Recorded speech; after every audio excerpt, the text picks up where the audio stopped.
You got your hands on an awesome new camera and you want to shoot smooth cinematic footage without any other fancy gear, and that in itself is an extremely useful skill, especially for run and gun filmmaking. So I'm going to show you how you can do these handheld techniques effectively. Let's go.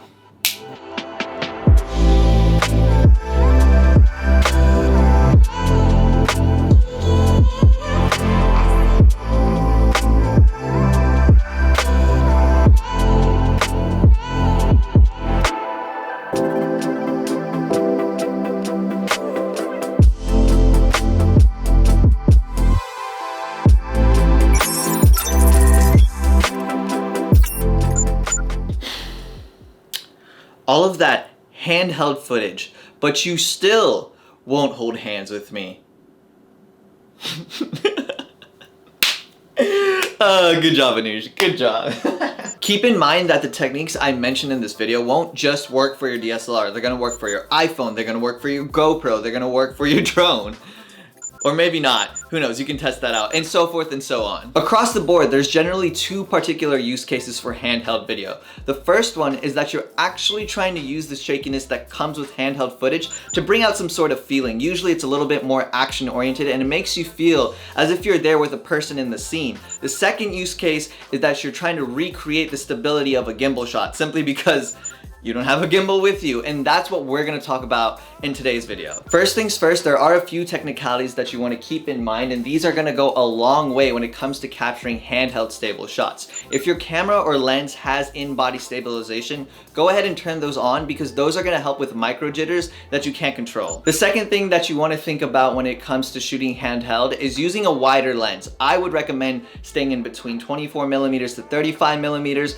I myself like to use the Tamron 28 to 75mm, so I have that range and access, and the reason for that is because those wider frames are going to be more forgiving to the shakiness of handheld footage, whereas if you are in a tighter frame, let's say like 75mm, you're more susceptible to that shakiness because you're so dialed in on your subject. Now moving on to how you hold your camera, there's two ways. The first one is your go-to. You're simply holding your camera from both sides. This is just going to give you two touch points of full stability and control. The second one is where you hold your camera from one side and you put your other hand under the lens with your thumb on the focus wheel, and this is simply for the focus pulling technique. If you can focus pull and pull off handheld shots that way, you're gonna be super awesome because that's actually super hard to do, but if you can execute, your shots are gonna get super dynamic because you have that focus changing while you get that handheld look.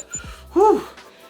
Props to you, bro. And as a general rule of thumb, you want to lock off your arms from the rest of your body because if you're using your arms to capture your handheld shots, you're more liable to getting that shakiness in camera, and that's what we want to stay away from. Now, a technique to help that is if you use your camera strap around your neck as a third touch point for your camera shots, you're gonna get that extra stability and you won't have to worry about consciously locking off your arms as much, but it is kind of annoying. I don't find that technique to be too reliable. In fact, I find that to be a little bit more restraining. So choose whatever you like. Either lock your arms off personally or the camera strap. As you start capturing shots, you want to make sure that your core stay tight because that's how you're going to get the most stability across your whole body, and then depending on your shot, you want to move your body from a different angle. So let's say I'm getting a panning shot. I want to start moving from my hips, like I said, versus my arms. If I'm doing like some sort of orbit, I want to start using my hips and my legs to capture that shot versus having to use my arms. Also, what I found is that it really helps to exhale when you take your shots. That's just going to give you a lot more control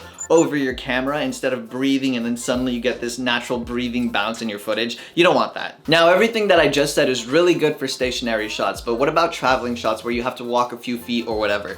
You want to make sure that your core is still stable as always, but when you walk, you want to tread lightly. You want to have that full heel toe action, and you want to make sure you stay level because when you walk, you have a natural bounce where you go up and down, right? You want to get rid of that and stay on the top of your hips. When it comes to going handheld on traveling shots, I personally like to stay away from it because a gimbal is always going to do it better, and it looks much better on a gimbal anyway versus your hand trying to stay as steady as possible. However, I did mention use case one. So if you're doing a traveling shot and you're going for that atmosphere vibe, that raw feeling that comes with the natural shakiness of the camera, go right ahead. It's gonna look so awesome. But other than that, just use a gimbal. Now, if you haven't noticed already, another technical point that really helps is shooting in slow motion. So if you can, go ahead and shoot in 60 FPS, 120 FPS, or hell, even 240 FPS if you're going for that super slow motion.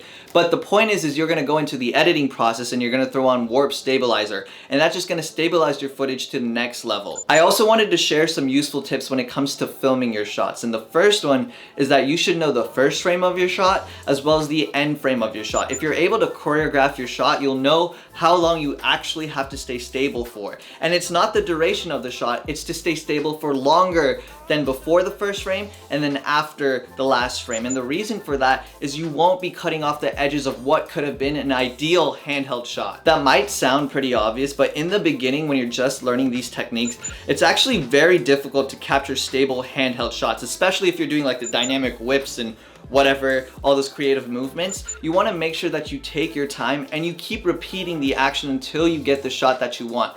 I used to keep doing it until I got 3 of the same shot perfectly, and it helps you really build the skill. Though keep in mind, once your arms start to feel heavy and you've reached a point where you're getting natural shakiness from just being tired, just take a minute to sit out, rest up a little bit, because it's gonna be really hard to stay stable when you're exhausted. Another super useful filming technique is to shoot the shot that you want in reverse, because you're gonna go into the editing process and then reverse that so you have the original shot you were looking for. Let me give you an example of this. Let's say you wanna do that 360 rotating shot, right? So you wanna start on the end frame, right? And then you wanna rotate out. So when I go into the editing process and I reverse that, you're gonna see the footage rotate into a stable shot. If you ever find a shot that you like, but it's a little too difficult to shoot straight up, go ahead and try to shoot it in reverse or from a different angle. This is probably gonna make that shot a lot easier to capture, or it's just gonna solve your problem altogether. And now that you know how to shoot cinematic footage handheld,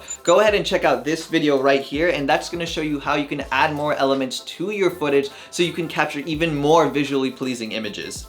Wow, that sounded so technical. Anyways, don't forget to like and subscribe. You know I'd love to have you, and now more than ever, it is time to skyrocket. See you guys next time.